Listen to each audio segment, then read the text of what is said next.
Hi everyone, welcome back to my channel Explore with Aditi Vyas. In today's video, we are going to discuss the important question of your plus 2 chemistry, that is PCl5 is possible but NCl5 is not. Why?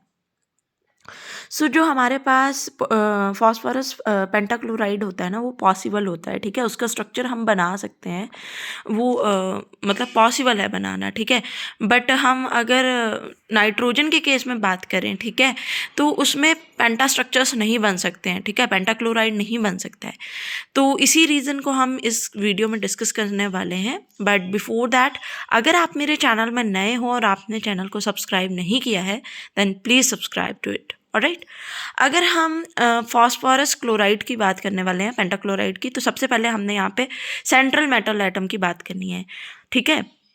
और PCl5 में हमारे पास central metal atom है phosphorus, जिसका हमारे पास atomic number है 15 और configuration है 1s2 2s2 2p6 3s2 3p3 and 3d0 vacant D orbital. Alright, तो हम क्या करते हैं, जब भी हम कोई कन्फिग्रेशन लिखते हैं तो हम आउटर की कन्फिग्रेशन लिखते हैं, ठीक है।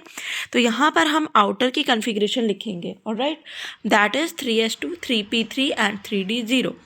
अब जब हमने कन्फिग्रेशन लिख ली है, उसके बाद हम एक काम करेंगे, यहाँ पर हम ग्राउंड स्टेट और एक्साइटेड स्टेट दोनों बना देंगे, ठीक है।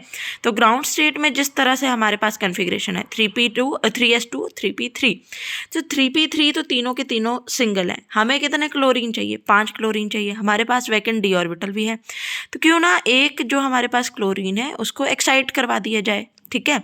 जैसे ही एक्साइटेशन होगी तो हमारे पास 1 2 3 4 एंड 5 एक क्लोरीन आ जाएगा। यहाँ पर थोड़ा सा गलत कर दिया है, सिर्फ एक ही क्लोरीन एक्साइट होगा, ठीक है, क्योंकि हमारे पास क्या है, डबल इलेक्ट्रॉन है, तो एक वहीं पर रहेगा, ठीक है। तो कुछ इस तरह से आपके पास जो है वो ग्राउंड स्टेट और इलेक्ट्रॉनिक एक्साइटेड स्टेट आएगी कि 3s2 है, यहाँ 3s1 हो गया, एक क्लोरीन, और यहाँ एक चला गया, यहाँ से एक्साइट हो गया और ये बन गया, ठीक है। तो अब हमारे पास कुछ इस तरह से PCl5 का स्ट्रक्चर बनेगा, फॉस्फोरस सेंटर में आ जाएगा और ये पांचों क्लोरीन हमारे पास आ जाएंगे।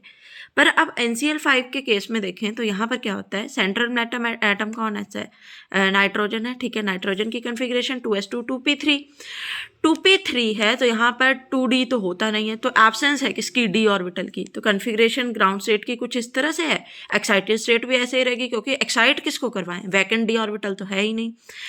तो इन केस ऑफ PCl5, ठीक है, फॉस्फोरस के पास क्या है, वैकेंट डी ऑर्बिटल है and it show +5 oxidation state. पर नाइट्रोजन के केस में क्या है, कन्फिग्रेशन है 2s2 2p3, और इसलिए कोई भी यहाँ पर सिंगल इलेक्ट्रॉन जो है वो नहीं हो सकता है, एक्साइटिंग नहीं हो सकता है, क्योंकि डी ऑर्बिटल नहीं है। तो ये सिर्फ और सिर्फ +3 ऑक्सीडेशन स्टेट शो कर सकता है। दैट्स द रीज़न कि PCl5 पॉसिबल है, बट NCl5 नहीं पॉसिबल है, ठीक है। तो आपके पास जो मेन रीज़न यहाँ पर आएगा, that is due to absence of d orbital in case of nitrogen. All right, so this is all about this question. I hope you all understand it. Thank you for watching.